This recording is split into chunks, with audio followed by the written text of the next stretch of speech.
Hello, Sean here, Mountains Garage, on this Black Friday evening edition. It's a beautiful, somewhat chilly, star-studded in the sky Friday night. Wednesday night, before Thanksgiving, the eve of Thanksgiving. And Thanksgiving was always a great time growing up. I have lots of fond memories. The house smelled like pie. My mother did a masterful job of somehow feeding 5 kids and all their friends. Anybody and everybody was always invited if they didn't have any place else to go or they were just hungry. So lots of good memories. I hope you had a great holiday as well and making your own memories. We had a quiet day. I goofed around out in the yard, moving stuff around because the weather wasn't too bad.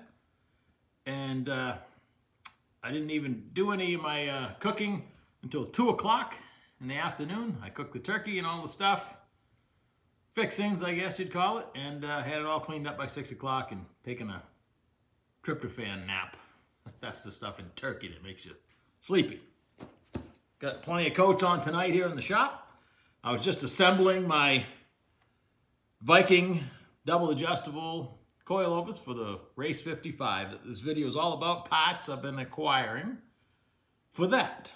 And this is one of them. I ordered these. Last thing I need. They're just going to be in the way, especially because I took them out of the boxes.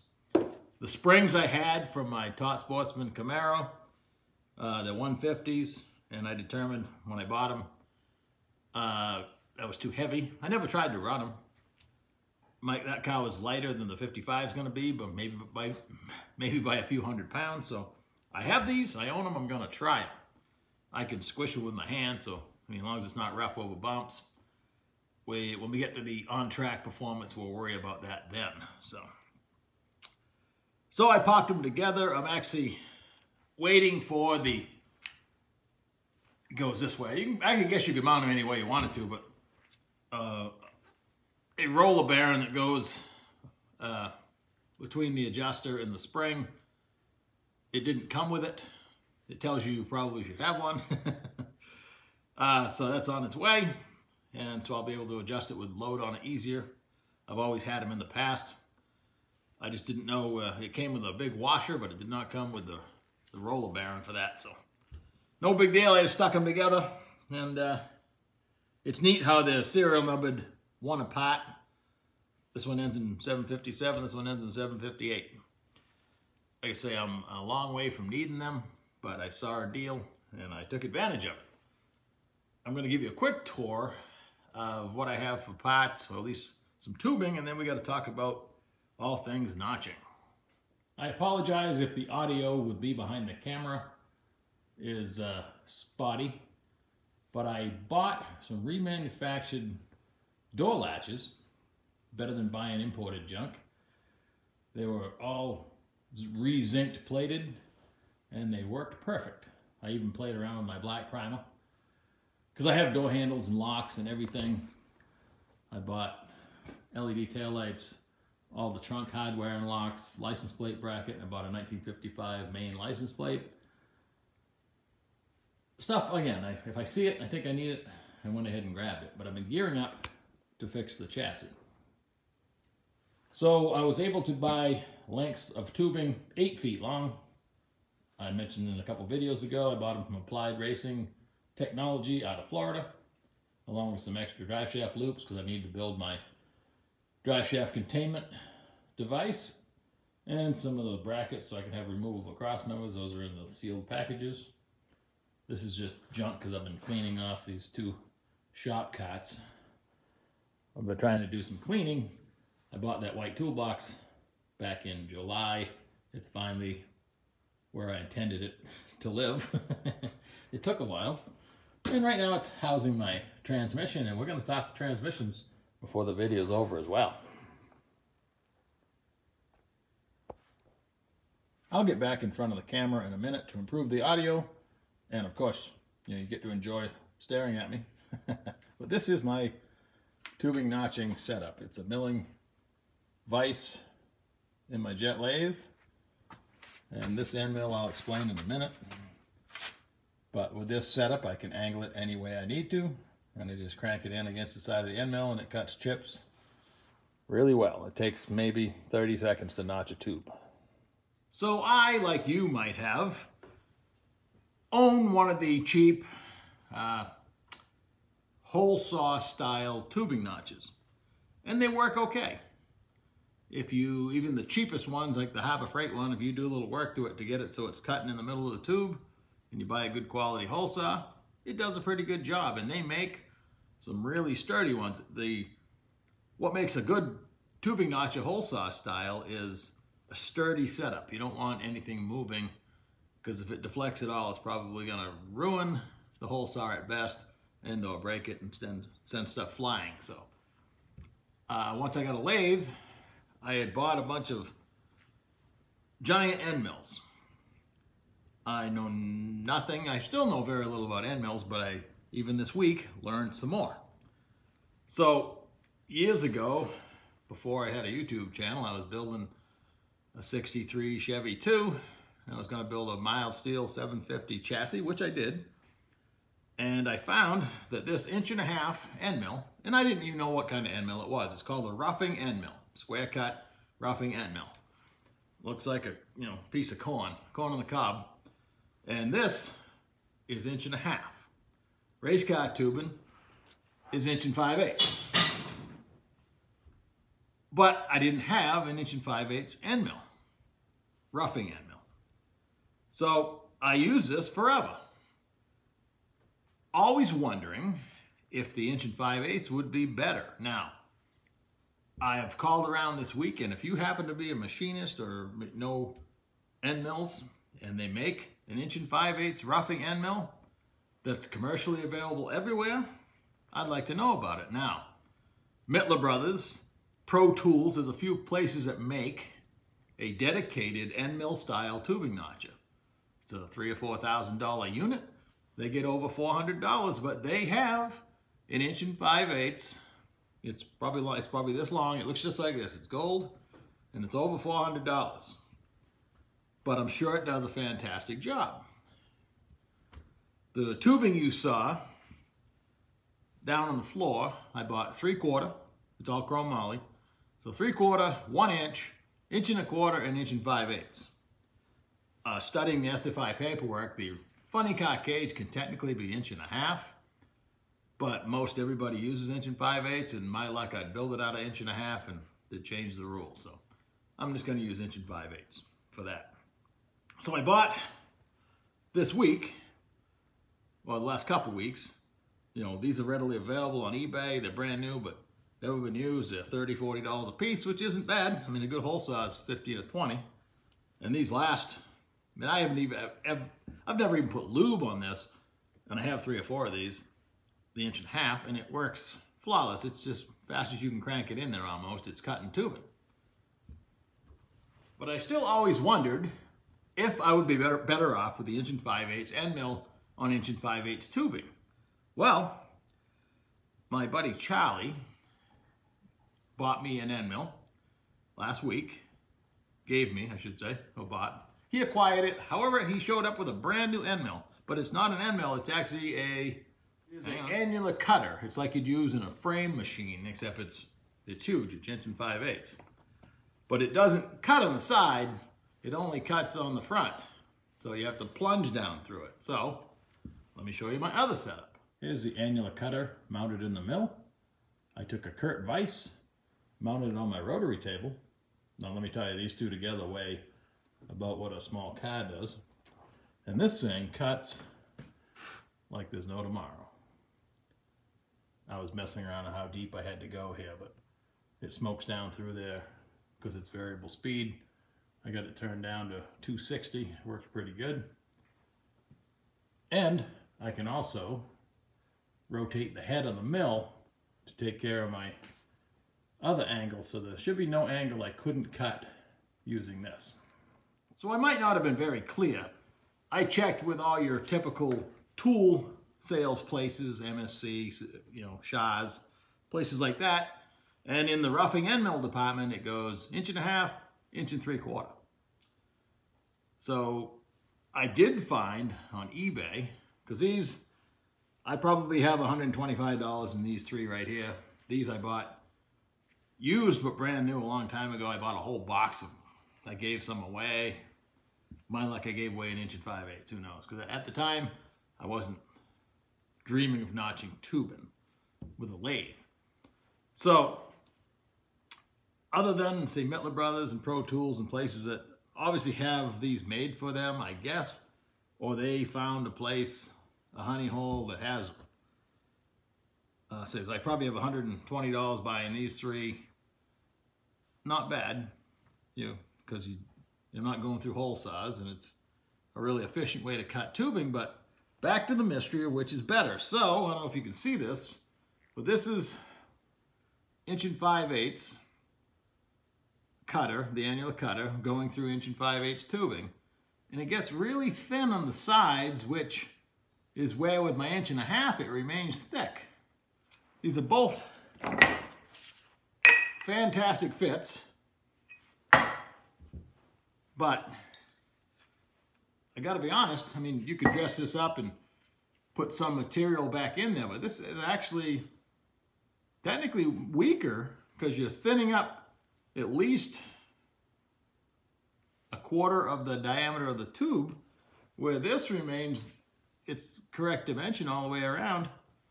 And by the time you weld it, you're not going to know the difference. So I didn't finish what I was saying. I did find an 1 5/8 6 flute end mill, and that's a tiny one you saw mounted in the lathe.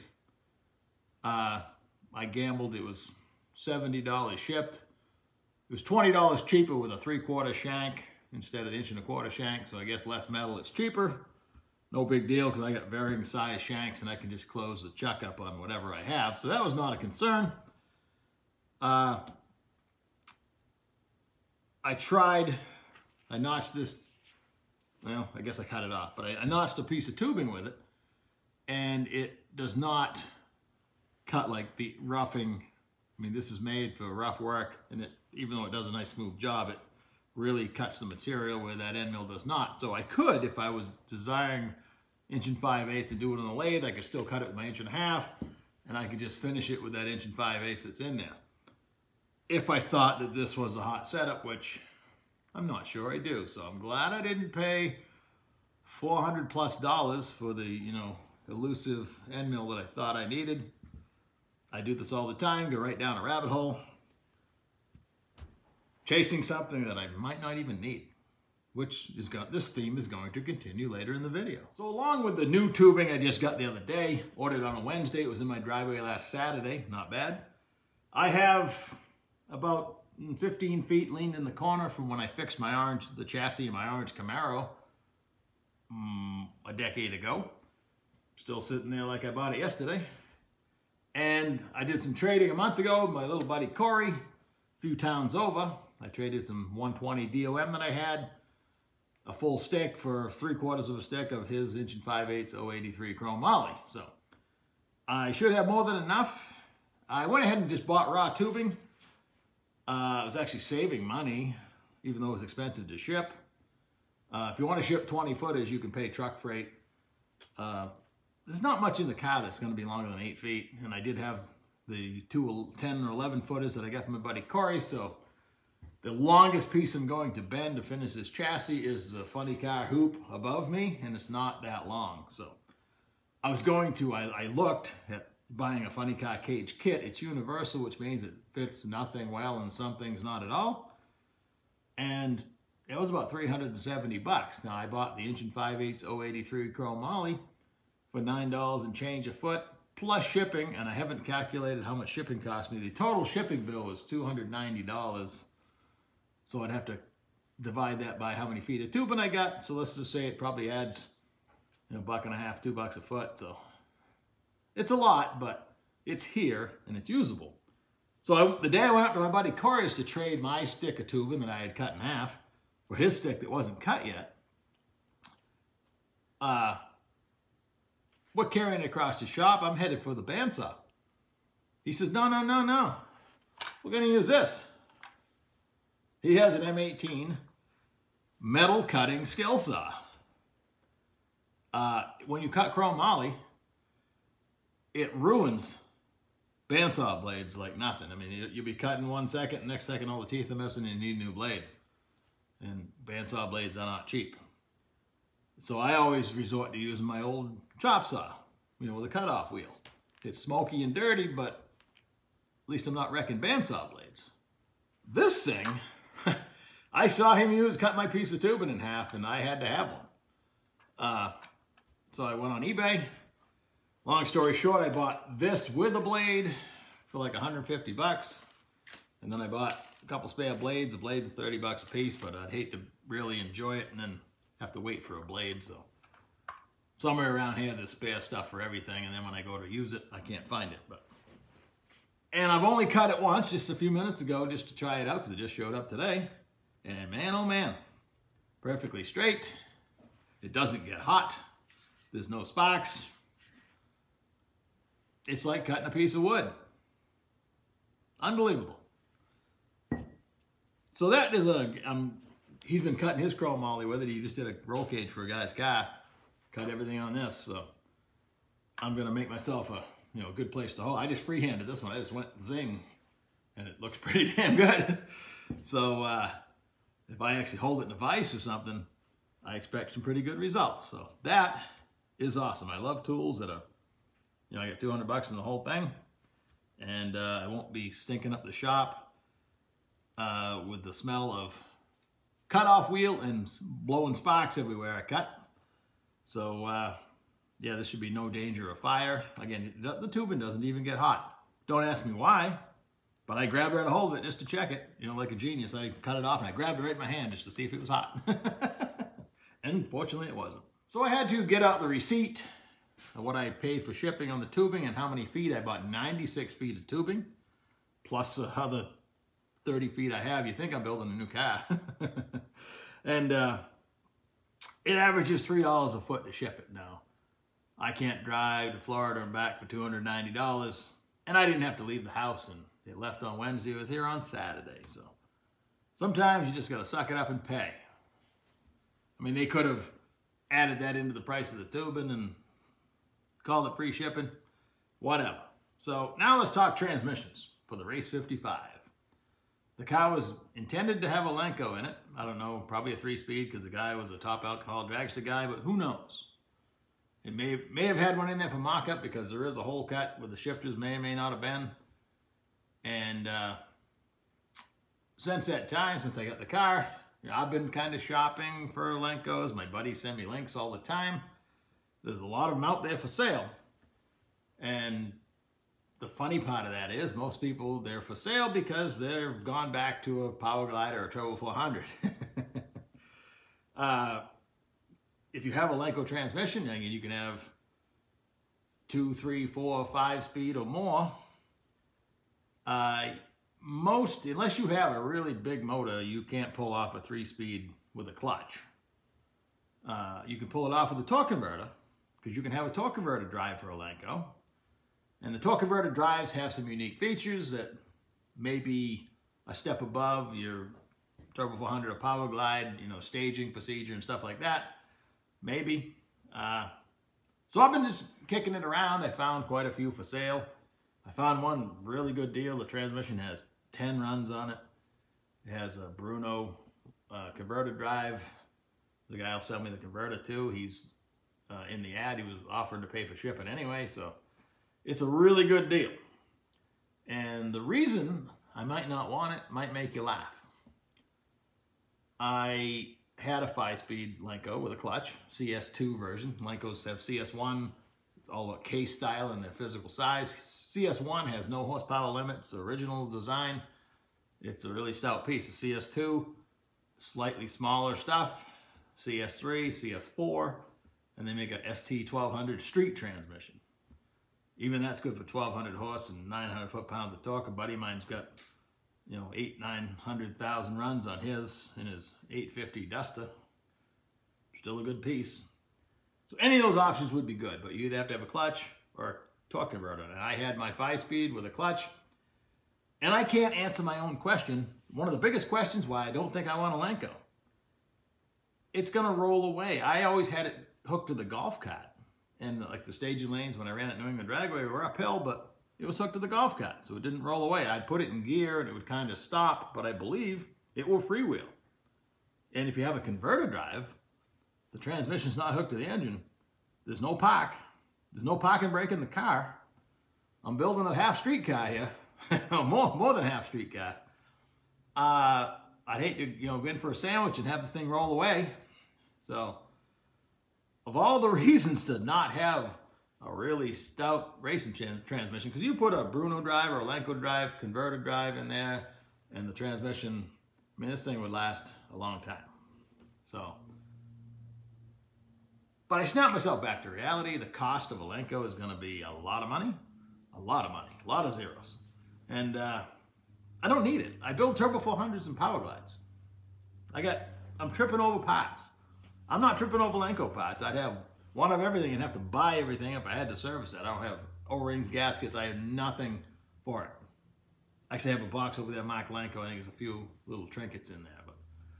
So here I am talking myself out of it. At the same time, I'm going to go right back in the house and look for more. So I can't guarantee it won't have one, but I don't need one. So please, for the love of, I need an intervention. But I did buy, because Black Friday sales, I almost messed this one up. I had bought a year ago, about this time, I think this week, I was building a Power Glide for the Dart. And I built a really nice Power Glide 180 straight cut gear set, all brand new. I mean, I put stated everything. And I bought two of everything when I did it. And my intention was to build a second one. I built that one with a stock case. I kind of wanted to, I've been saving all the other parts. I wanted to build one with an SFI case. Just because. And I thought maybe last year at Black Friday, Cyber Monday, I got some really good deals on Bellhausens and stuff. Maybe a deal would come up. Well, indirectly, I found it online. I've been watching it for like a week. Because SFI cases, for a Turbo 400, you're talking $2,000 and up just for the empty case. Power Glides are usually a little more reasonable, around $1,300, $1,400 for just the case. And then some have a Bellhausen attached, some have the detachable Bellhausen.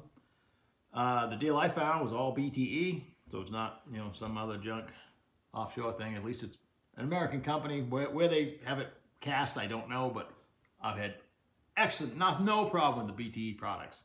So it's a BTE case, Bellhausen, and a roller tailhausen for $1,055 shipped. So I did buy that. Combined with all the other parts I already have, it's in a really expensive Power Glide. Power Glides typically cost more than Turbo 400s. I tell people this all the time for what you're going to get out of it. So I'm going to have a nice SFI cased Power Glide, which could go in the Race 55. I already have my Turbo 400 all built. It has really nice internals. I'd like to put that in a reed case. But I have all kinds of room under the floor for a shield, so I don't know. I'm just talking, I guess. Tough problem to have. I got too many transmissions and too many choices. I have the, in other manual transmissions, I'm always shopping for old clutches. I'm going to look at a Doug Nash 5-speed straight cut race transmission this weekend. That my buddies are the problem. They're enablers. You know what I mean? They know I'm weak. I'm just gonna have to have it. So if that shows up, we'll do another segment on that. I'll have to find a home for it if I get that. Hey, the Race 55 with a screaming 421 small block and a Doug Nash. I mean, that'd be kind of cool too. Because I can put any powertrain I want in it. So I'm rambling. If you're still watching, thanks. Have a great weekend. I'll catch you in a couple of days.